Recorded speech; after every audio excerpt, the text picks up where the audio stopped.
Welcome back to another video.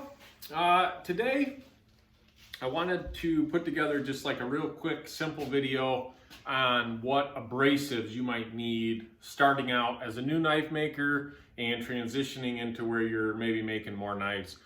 When I first started making knives and getting into understanding what belts to use for different applications, I wasn't exactly sure, so a lot of trial and error, I guess, as far as what types and what brands and what materials and all this stuff. So basically, I wanted to explain a little bit of my start to finish process on what abrasives I use and buy regularly, and maybe the most efficient way of doing things. So basically, if you're starting out and you want to make a knife, I would recommend, as far as the steel side of things, as far as grinding your knives, profiling, stick with ceramic belts. They're like a little more money, but you save the money because they last longer. So if you're gonna spend $6 on a belt versus 10, that $10 belt will last twice as long. So just go with the ceramic belts for all of your metal profiling and bevels and all that kind of stuff. At least that's my recommendation, and that's what I do. Basically, what I buy to start is a 36 grit, an 80 grit, a 120, and a 220. And if you buy all those in ceramic, that's going to cover a lot of what you need to do. These are a 36 grit. You can see they got a lot of bite in them. Ceramic belt. And this is a brand new one. But you can tell they're super coarse. And if you treat them right, they last a long time. Like I was grinding a batch of my Trekker model, and I put all the bevels on them. Okay, I actually have them right here. These have to go to Cerakote, but you can see and I grind after heat treat. All my grinding's done after heat treat. I was able to grind all 10 of these with one 36 grit ceramic Red Label abrasive belt.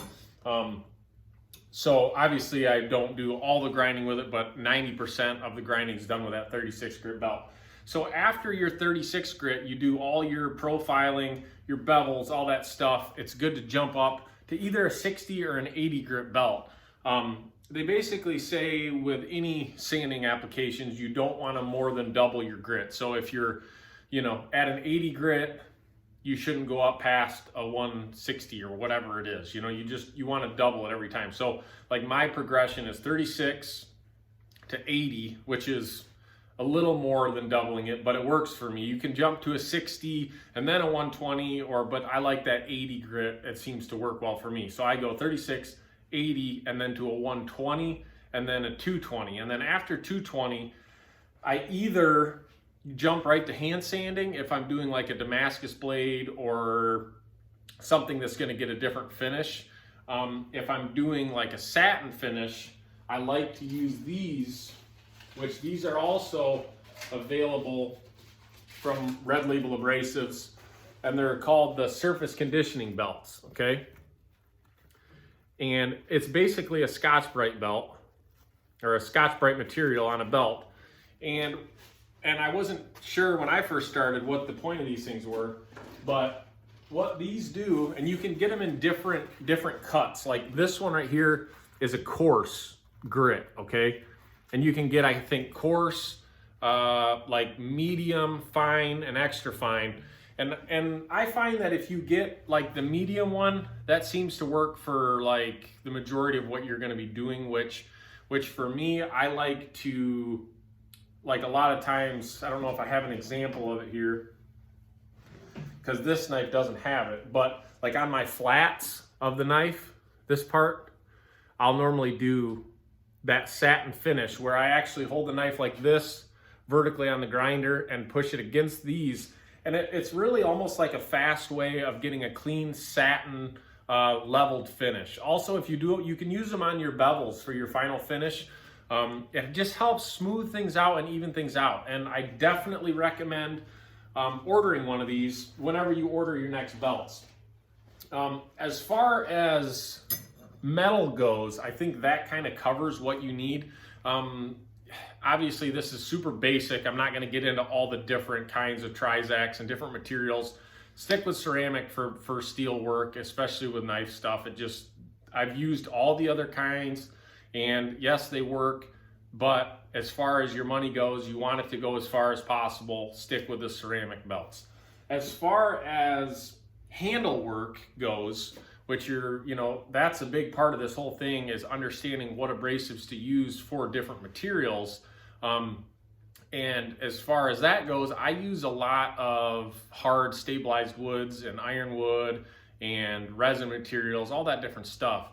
And there's no need to use that ceramic material for wood and that kind of stuff, because it doesn't really take advantage of it, I guess. So when it comes to that, I buy a lot of these, which are the 36 grit aluminum oxide belts. And the difference is you burn through these. I'm not saying they last super long, but I think you can buy those for like around $3, something like that per belt, compared to the ceramic ones that are upwards $10, $11 a belt. So what I use is a 36 grit aluminum oxide for a lot of my handle profiling and shaping. Like when you're working with, say, a set like this, these are stabilized maple. If you go to use a ceramic belt on stuff like this, it clogs the belt up really fast. And like I said, you're almost wasting your money, because it's doing the same thing that aluminum oxide belt does. So that was one thing that I wasn't sure about when I first started. And I guess the main thing with all of this is also having a variable speed grinder, because if you're running a fixed speed grinder, which I had a long time ago, like I had a 2x42 that was just a single speed, and you go to shape some of these woods and stuff like that, the abrasives almost don't even matter. It's just you can't do it at such a high speed. So that would be another tip, I guess, is if you are planning on doing this at all, make sure you get that variable speed, because it's just a huge headache trying to shape handles and contour them and do all that stuff on a grinder that's going full speed, because it's just, it burns up your abrasives, it burns up your material. It's just not worth it. So basically that covers a lot of what I do and the abrasives I use for my daily stuff. So if I guess the main thing is, when you're buying these ceramic belts, obviously you're spending a lot of money on belts. You want to get your money's worth out of them. You'll slowly realize how far you can push a belt until you need to retire it. And like a lot of times, like with these Trekkers, like I said, I got 10 of these bevels ground with a single 36 grit belt. And then after that, I jumped to an 80 to do a quick pass with an 80, and then another pass with a 120. And that gives me that finish right there. And these all get sandblasted and Cerakoted. So for that purpose, that's good enough, okay?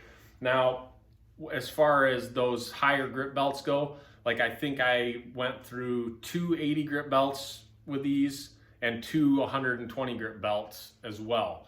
And like I said, once you're using them, you'll start to see that your grinds are getting a little bit uneven.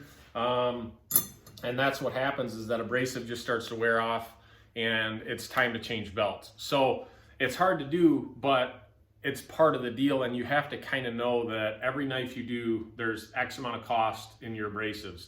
And don't try to push it, because it's frustrating, and I've done it, and it's best to just let's stop, put a new belt on, save that old ceramic belt that you've used for your bevels for other tasks like profiling and stuff like that, because they still work good for other things, but that your bevels, you want fresh belts, I guess is what I'm trying to get at. So I hope that kind of covers a little bit. As far as what company, I've been doing this now for like a few years, and I've tried almost, every abrasives company out there, as far as you're looking, because I mean, when you're spending $300-400 on abrasives, you try to look at all these different costs and variables and everything. And after doing it so many different times I bet I've bought from 10 different companies.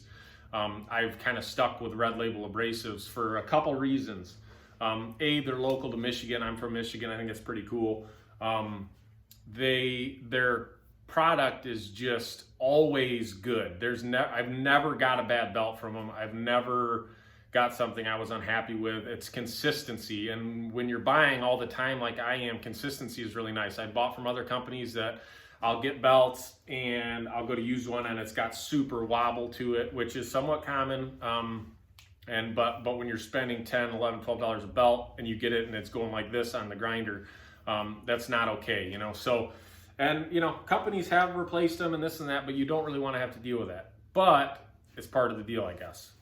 So if you're asking me, you know, I'm starting out, I want to make a knife, what should I buy? I would say go to redlabelabrasives.com. They sell a really good ceramic belt all the way up to, up to 240 grit, I think is what their edge cores go up to. So I'd say buy some 36, 80s, 120s, 220s, or 240s. And that would be able to get you going as far as making a knife. And then add a couple of those cheaper 36 grit aluminum oxides for your handle shaping. And even if you know, you can buy a couple 120 grits as well, but you know, that 36 grit cheap belt, you're gonna realize how handy those are to have for all your handle shaping at low speeds on a grinder. So other than that, that would be my recommendation. I hope I'm not just rambling. I feel like I'm always just rambling, but I try to make some of these videos and think back to when I started and some of these questions that I had, and as opposed to just buying random belts that you don't really understand or know what they are or know what, you know, maybe learn from this. And because I've bought a lot of belts that just collected dust, I didn't even use them, or they didn't work right for what I was trying to do. So hopefully this answers a couple questions that you had. If you have any more questions about it, just drop them in the comments, shoot me a message, whatever it is, and I'll get back to you as soon as I can. Also, if you have any other questions similar to this or whatever you might want to know, drop them in the comments and I'll try to cover it in a future video. So I hope you guys learned something, and make sure you subscribe, and thanks for watching.